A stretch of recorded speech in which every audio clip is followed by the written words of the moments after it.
ঘুমোবো আমি, ঘুমোবে তুমি, গল্প শোনাবে ঘুম পড়ি, হালকা আলো চোখ বন্ধ। চলো একটা গল্প শুনি। রাতের গল্প বাংলায়। আজকের গল্প দর্জির জাদুর কাছি। সে অনেকদিন আগের কথা।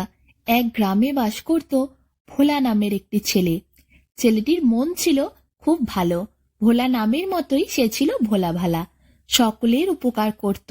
যখন যা দরকার লাগতো সে তাকে ডাকলেই সব সময় তার পাশে পেত। গ্রামের গুরুজনরা ভোলাকে খুব ভালোবাসত, প্রাণ ভরে উপকার করার জন্য আশীর্বাদও দিত। কিন্তু ভোলার বন্ধুরা কেউ ভোলাকে পছন্দ করত না। ভোলার মন ভালো হলেও ভোলার চেহারা সেরকম একটা আকর্ষণীয় সুন্দর ছিল না। গায়ের রং ছিল কালো, চুল ছিল অনেক লম্বা লম্বা। গরিব হওয়ার জন্য পোশাক আশাকও সেরকম সুন্দর ছিল না। ময়লা ছেঁড়া পোশাক পরেই ভোলা বেশিরভাগ দিন কাটাত। ছোট থেকেই ভোলার স্বভাব ছিল সকলের উপকার করা। তার সামনে দিয়ে যদি কোনো গুরুজন ব্যক্তি অনেক মাল বোঝাই করে নিয়ে যেত, ভোলা তাকে দেখেই তার হাত থেকে মালপত্র নিয়ে তাকে বাড়ি পৌঁছে দিত। একটুও মালপত্র তাকে বইতে দিত না। অজানা অচেনা মানুষেরও কত সাহায্য করেছে ভোলা। এরকমই একদিন সকালবেলা ভোলা উঠে যাচ্ছিল একটু বাজারের দিকে সবজি কেনার জন্য। হঠাৎ সে রাস্তায় দেখে একজন মুনি বসে আছে। দেখে মনে হচ্ছে অনেক রোদের জন্য মুনি অজ্ঞান হয়ে গেছে, তার জ্ঞান নেই। ভোলা তাকে দেখার সাথে সাথেই ছুটতে তার কাছে যায়। দেখে সত্যি মুনি তো অজ্ঞান হয়েই পড়ে আছে এখানে। সময় নষ্ট না করেই জল আনতে ছুটতে যায় সামনের পুকুরটায় ভোলা। সেখান থেকে জল নিয়ে এসে মুনির চোখে মুখে ছিটিয়ে দেয়। কিছুক্ষণের মধ্যেই মুনির জ্ঞান ফিরে আসে। ভোলা তাকে অনুরোধ করে তার বাড়ি যাওয়ার জন্য। মুনির শরীর দেখে ঠিক ভালো মনে হচ্ছে না, বেশি দূর সে হেঁটে যেতে পারবে না। তার আগে একটু খাওয়া দাওয়ার বিশ্রামের প্রয়োজন। এই জন্যই বারবার মুনিকে ভোলা বাড়ি যাওয়ার জন্য অনুরোধ করে। মুনি সেই সময় হ্যাঁ বলে দেয়। মুনিকে নিয়ে ভোলা বাড়ির পথে রওনা দেয়। কিছুক্ষণের মধ্যেই ধরে ধরে সে বাড়ি নিয়ে চলে যায় মুনিকে। বাড়ি নিয়ে আসার পর মুনির যত্ন আত্মীতে কোনো কমতি রাখে না ভোলা। নিরামিষ খাবারের আয়োজন থেকে শুরু করে মুনির জন্য শোবার ব্যবস্থা সবই সুন্দরভাবে সে আয়োজন করে। 2 দিন ভোলার বাড়িতে থাকার পর মুনি ধীরে ধীরে সুস্থ হয়ে ওঠে। এরপর যাবার সময় আসে। মুনি ভোলাকে বলে তার এত সততা দেখে উনি সত্যি সন্তুষ্ট। মানুষের মধ্যে মানবিকতা থাকাই উচিত, যেটা ভোলার মধ্যে আছে, যার জন্য ভোলা প্রকৃত মানুষ। ভোলার গুণে সন্তুষ্ট হয়ে ভোলাকে উপহার দেয় মুনি একটি কাঁচি। সেই কাঁচি কিন্তু কোনো সাধারণ কাঁচি ছিল না। সেই কাঁচি দিয়ে নানা রকম সুন্দর সুন্দর জামা কাপড় তৈরি করা যেত। কাঁচিকে কাউকে চালাতেও হতো না, সে নিজে থেকেই তৈরি করতো নানা রকম জামা কাপড়। শুধু তার সামনে পরিমাপ করা একটু কাপড় রাখলেই হবে। সেটা ভোলার হাতে দিয়ে মুনি বলল, তুমি বাজার থেকে কাপড় কিনে নিয়ে আসবে, এই কাঁচির সামনে রাখবে, তাহলে কাঁচি নিজে থেকেই চলতে শুরু করবে আর সুন্দর জামা কাপড় তৈরি হয়ে যাবে। এরপর তুমি ভালো ব্যবসা করে খেতে পারবে। ভোলা শুনে খুব খুশি হয়, মুনির পায়ে প্রণাম করে। মুনি প্রাণ ভরে ভোলাকে আশীর্বাদ দিয়ে তার পথে এগিয়ে যায়। ভোলার কাছে কিছু কিছু করে টাকা জমানো একটা ছোট্ট ভাঁড় ছিল। সেই ভাঁড়টা ভোলা তার দুর্দিনের জন্য সঞ্চয় করে রেখেছিল। ভোলা আজ খুলে দেখে ভাঁড়টার মধ্যে কয়েকটা পয়সা জমেছে। ভাঁড়টা ভেঙে সে পয়সাগুলো বার করে এবং সেই পয়সাগুলো বাজারে নিয়ে গিয়ে একটা বড় মাপের কাপড়ের ছিট কেনে। সেই ছিটটা কেনার পর ভোলা বাড়ি নিয়ে আসে। বাড়ি নিয়ে এসে খাওয়া দাওয়া সেরে রাত্রিবেলা কাঁচির সামনে ছিটটাকে ভোলা রাখতেই দেখে কাঁচি নিজে থেকেই চলতে শুরু করলো। খ্যাঁচ খ্যাঁচ করে কাটতে কাটতে কি সুন্দর একটা জামা বানিয়ে নিল। ভোলা ভাবলো পরের দিন সকালে উঠেই সে যাবে বাজারে এই জামাটা বিক্রি করবে। ঠিক তাই করলো। সকাল সকাল উঠে সে বাজারে চলে গেল। ভোলা যেই বাজারে জামাটা নিয়ে গেল, কত লোকের দৃষ্টি আকর্ষণ করলো ওই জামা। কি সুন্দর কারিগরি, কি সুন্দর সেলাই, সকলের খুব ভালো লাগলো। তারা ছুটে এলো জামাটা কেনার জন্য। অনেক লোকে বিভিন্ন বেশি বেশি করে দামও দিল। যে সব থেকে বেশি দাম দেবে বলল, ভোলা তাকেই জামাটা বিক্রি করলো। কারণ জামাটা ছিল একটি, ওরকম দ্বিতীয় আর কোনো জামা ছিল না। তাই চড়া দামেই জামাটা বিক্রি হলো। প্রচুর পরিমাণ টাকা লাভ হলো ভোলার এতে। তা থেকে ভোলা আরো 2-3টে কাপড়ের ছিট কিনে নিয়ে বাড়ি এলো। রাত্রিবেলা কাঁচির সামনে সেই ছিটগুলো রাখতেই সুন্দর সুন্দর 5টা 6টা জামা তৈরি হয়ে গেল। পরের দিন সেই জামাগুলো নিয়ে আবার ভোলা বাজারে গেল। অনেক ক্রেতারা এলো জিনিস কিনতে ভোলার দোকানে। এরপর সবাই বেশি বেশি টাকা দিয়ে জামাগুলো কিনে নিয়ে চলে গেল। খুব পছন্দ হলো সকলের জামাগুলো। এই সেলাই যেন আগে তারা কোনোদিন দেখেনি।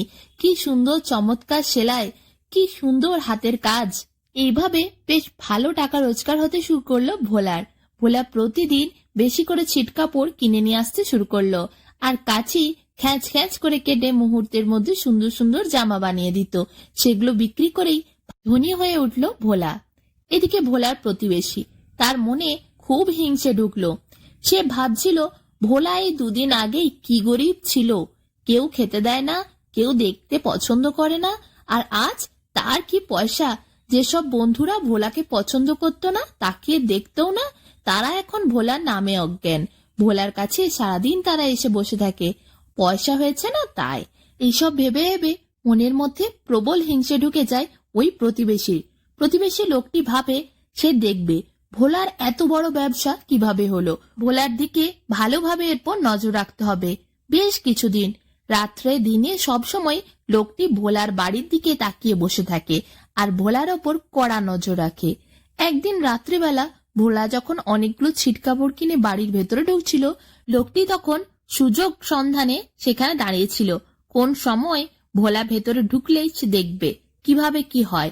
যেই ভোলা ঘরের ভেতরে ঢুকলো, অমনি সে ছুটে গিয়ে ভোলার শোবার ঘরের জানলার পিছনে দাঁড়িয়ে রইল আর জানলার থেকে দেখলো ছিটকাপড়গুলো যেই কাঁচিটার সামনে ভোলা রাখলো, কাঁচিটা অমনি কচ কচ কচ কচ শব্দে কেটে কিছু মুহূর্তের মধ্যেই সুন্দর সুন্দর জামা বানিয়ে দিল।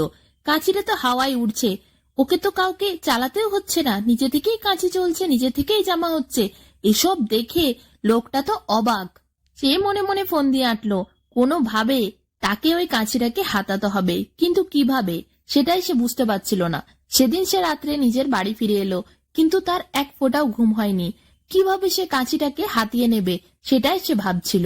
তারপর সে ভাবলো, ভোলা যখন বাজারে যাবে, দোকান করবে, তখন সে ভোলার ঘরে ঢুকে ওই কাঁচিটা চুরি করে নিয়ে আসবে। ঠিক তাই করলো। পরের দিন সকালে যখন কাপড় জামাগুলো নিয়ে ভোলা গেল বাজারে বিক্রি করতে, তখন ভোলার ঘরের ভেতরে দরজা ভেঙে ঢুকে গেল সে, আর কাঁচিটাকে ছুটতে চুরি করে নিয়ে বেরিয়ে চলে এলো। কেউ কিছুই বুঝতে পারল না। লোকটি কাঁচিটিকে বাড়ি নিয়ে চলে এলো। ভোলা কিছুক্ষণ পর যখন দুপুরবেলা ভাত খাওয়ার জন্য বাড়ি এলো, সে দেখে তার ঘরের দরজা ভাঙা, সেখানে কাঁচিও নেই। ভোলা মাথায় হাত দিয়ে বসেছিল। সে ভাবছিল কি হলো, তার কাঁচি কে চুরি করলো। এমন সময় হঠাৎ সে চিৎকার শুনতে পায়। দেখতে পায় প্রতিবেশীর বাড়ির থেকে বিশাল জোরে চিৎকার আসছে। ভোলা ছুটতে গিয়ে দেখে তার প্রতিবেশী লোকটির পিছনে কাঁচিটি দৌড়াচ্ছে, আর কাঁচিকে দেখে লোকটিও দৌড়াচ্ছে। লোকটির মাথায় একটি চুলও নেই। তখন ভোলা তাড়াতাড়ি গিয়ে তার কাঁচিটাকে ধরে। লোকটি ভোলার পায়ে ধরে বলে, আমাকে বাঁচাও, বাঁচাও এই কাঁচির হাত থেকে, আমি তোমার কাঁচি চুরি করে এনেছিলাম। কিন্তু যেই ওর সামনে ছিটকাপড় রেখেছি, অমনি ও ছিটকাপড় না কেটে আমার সব মাথার চুল কেটে দিয়েছে। আমার মাথায় আর একটা চুলও নেই। এরপর ও আমার নাক কাটবে বলছে। আমার নাক কাটার জন্য দৌড়চ্ছে আমার পিছন পিছন। তুমি যা হোক করে বাঁচাও ভোলা ভাই। ভোলা হো হো করে হাসতে শুরু করে আর কাঁচিটাকে নিয়ে তার বাড়ি চলে আসে। সে লোকটিকে বলে, একদম আর ভুল করেও কারোর জিনিসে নজর দিও না, তাহলে এরকমই হবে। শোনোনি, যেমন কর্ম তেমন ফল। কাঁচিটাকে নিয়ে যায় ভোলা। তারপর লোকটি প্রাণে বাঁচে। সে ভাবে, আমার দরকার নেই বাবা ওরকম কাঁচি। লোকটার মাথায় একটাও চুল নেই, কাঁচি সব চুল কেটে দিয়েছে। এদিকে ভোলা কাঁচিকে বাড়ি নিয়ে আসে। কাঁচিকে বলে, তুমি লোকটার সব চুল কেটে দিলে? কাঁচি বলে, হ্যাঁ, আশীর্বাদ পাওয়ার পর আমাকে যে ব্যবহার করে, আমি তার কাজে লাগি, আমি তার সব কাজ করে দিই। কিন্তু কেউ যদি খারাপ মানসিকতা নিয়ে, খারাপ মন নিয়ে আমাকে পাবার চেষ্টা করে, তার খারাপই হয়। এরপর কাঁচিকে নিয়ে ভোলা খুব ভালো করে দিন কাটায়। দেখতে দেখতে ভোলা অনেক ধনী হয়ে ওঠে। আরো ধনী হওয়ার জন্য ভোলার কাছে অনেক পয়সা আছে, কিন্তু ভোলার মনের কোনো পরিবর্তন হয় না। সেই পয়সা শুধু ভোলা নিজে ভোগ করে না, অনেক গরিব মানুষকে দানও করে। কত শিশুকে সে পড়াশোনা করায়। তাই জন্যই তো ভোলার উন্নতি দিনের পর দিন আরো বাড়তে থাকে। দেখতে দেখতে কাঁচি আর ভোলা দুজনের কাজ গোটা দেশে ছড়িয়ে পড়ে। এখন রাজবাড়ির থেকেও ভোলার কাছে নানা রকম পোশাক তৈরির জন্য ব্যবসার কাজ আসতে থাকে। দেখতে দেখতে ভোলা ওই গ্রামের না দেশের সবচেয়ে বড় দর্জি হয়ে যায়। এত সুনাম পাওয়ার পরও ভোলার কিন্তু মনে কোনো অহংকার জন্মায়নি। ভোলা কিন্তু সব সময় আজও সব লোকের উপকার করে। ভোলার একটি খুব সুন্দরী বউও হয়, তার ছেলে মেয়েও হয় দুটি। তাদের নিয়ে ভোলা এরপর সুখে শান্তিতে দিন কাটাতে থাকে।